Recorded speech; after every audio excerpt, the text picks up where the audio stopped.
let me say this, there's nothing really fair in life. So if you look out and expect life to be fair to you, who the hell do you think you are? So life is not fair, and it's not pegged to anyone. Not pegged to the former employer or your future employer. Life is life.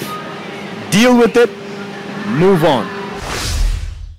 What's up, people? We're here with the one and only Masai, former NTV anchor. Yes, we are here at Kuza Awards, SPM Bar, with any experience online media, TV.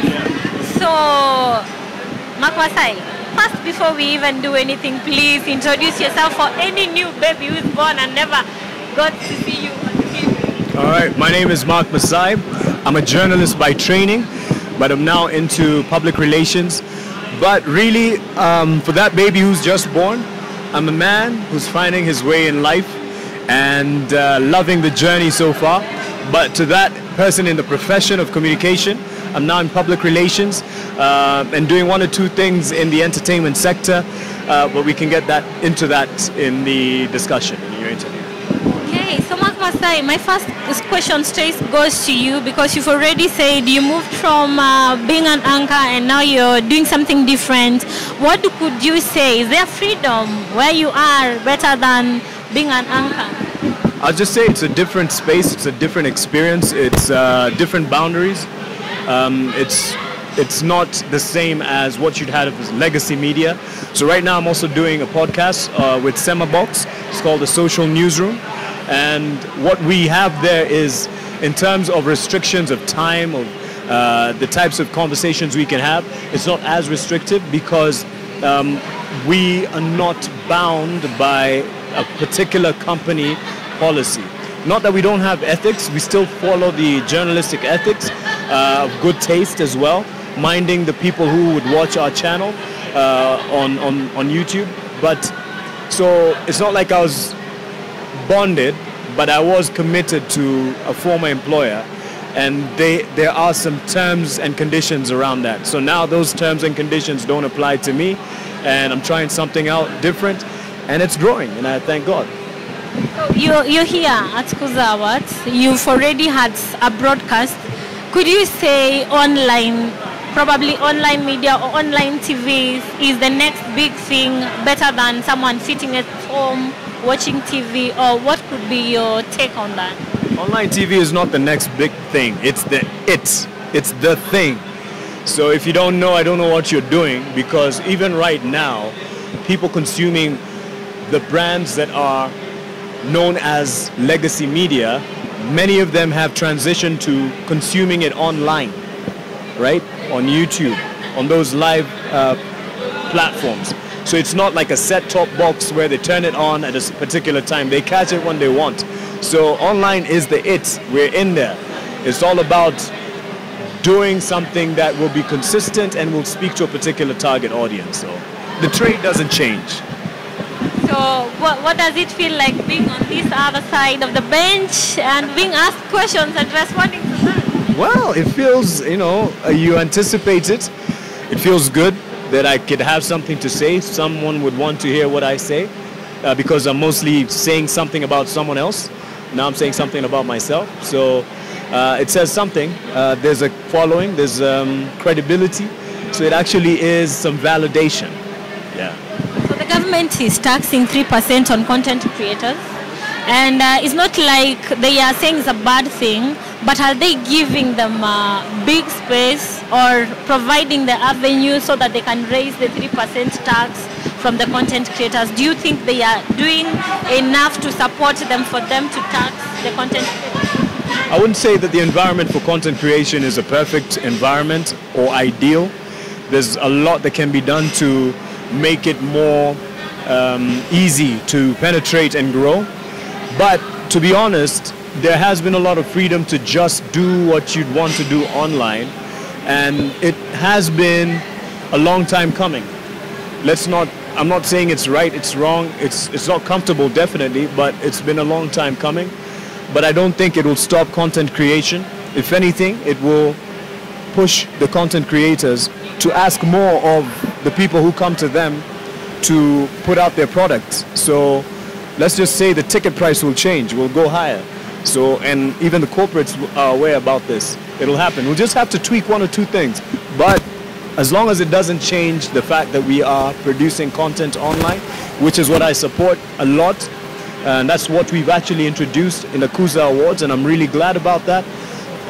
It's not going to stop it. It's going to make it a bit harder, but people will change with that. It's just like when the price of fuel changes, it affects other prices.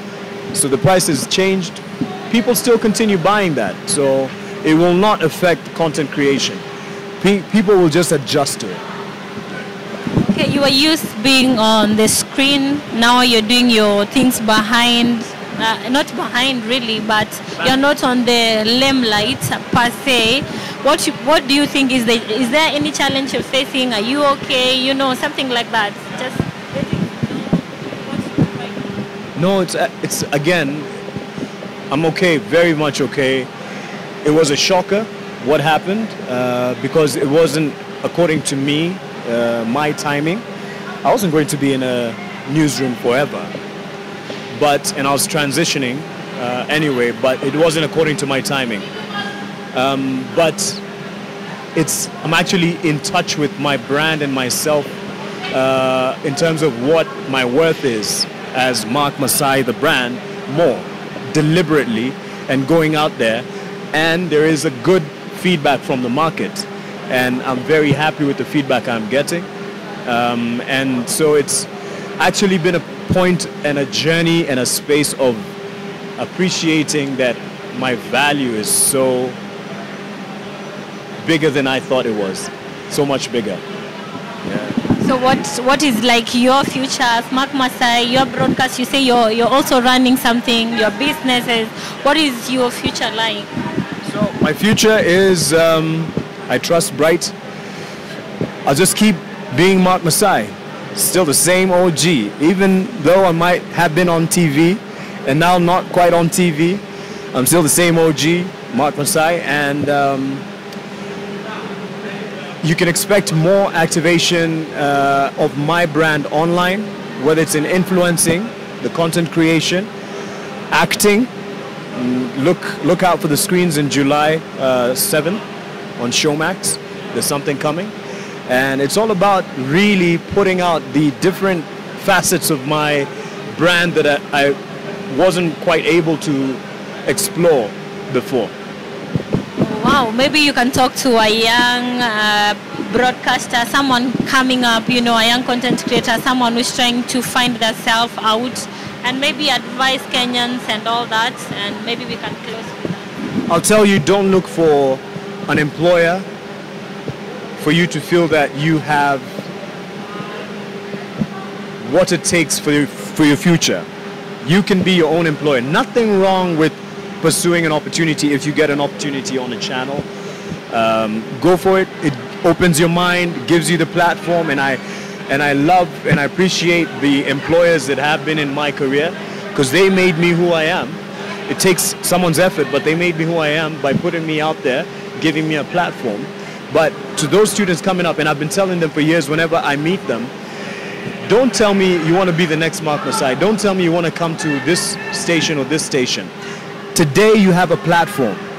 If you have access to the gadgets, access to internet, you have access to the world basically. You can be an overnight sensation. So take it upon yourself, think about what you have, and I'd say what someone told me not too long ago, 6 months ago. Finish this sentence. Only I can. If you finish that, you'll know where you're going. Masai, congratulations, you are a role model to many. You've inspired many journalists. One question is that I know it was too early for you. Was it fair in you leaving your former bosses? Was it a fair dismissal? And then another question is, have you had any TV offers, jobs on table? Any comeback soon, anytime? I knew you were that guy. Vile alikuja kwa Mike, nilijua alikuwa anatafuta hiyo swali. That's a bait question. Good one. Let me say this. There's nothing really fair in life. So if you look out and expect life to be fair to you, who the hell do you think you are? People have gone through a lot in life. But let me say this. What happened turned to a very fortunate thing for me. Right behind the camera here is my family at the Professional Marketing Services, PMS. Hadn't it been out there that I've left NTV, my boss, Joanne Mwangi Yelbert, wouldn't have known of it and called me.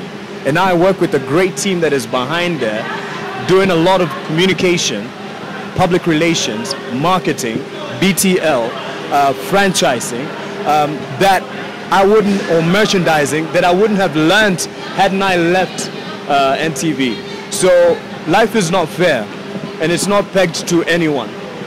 Not pegged to the former employer or your future employer. Life is life. Deal with it, move on. And I'm not bitter in any way. It was coming anyway. I wasn't going to be in a newsroom forever, in that particular newsroom. Whether or not I'll join another newsroom, you'll find out in the next few. Whether or not I've gotten calls, yes, I have gotten calls. And I'm not yet there. I'm still here. Happy to be at Professional Marketing Services as Director of Public Relations.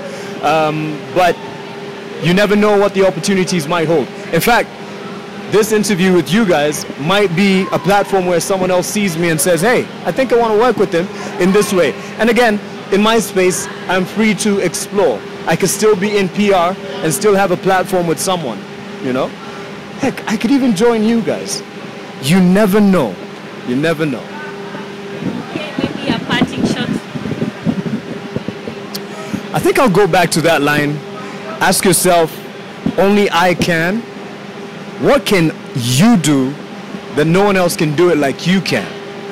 And in terms of media space, guys, shape up or ship out. Okay, guys, it's one-on-one with the one and only Mark Masai. You've heard from him. He's in public relations. He's also working on another broadcast, as he said, and he's also planning a lot more. Maybe let's sit and Don't forget the act. let's sit and wait. Thank you.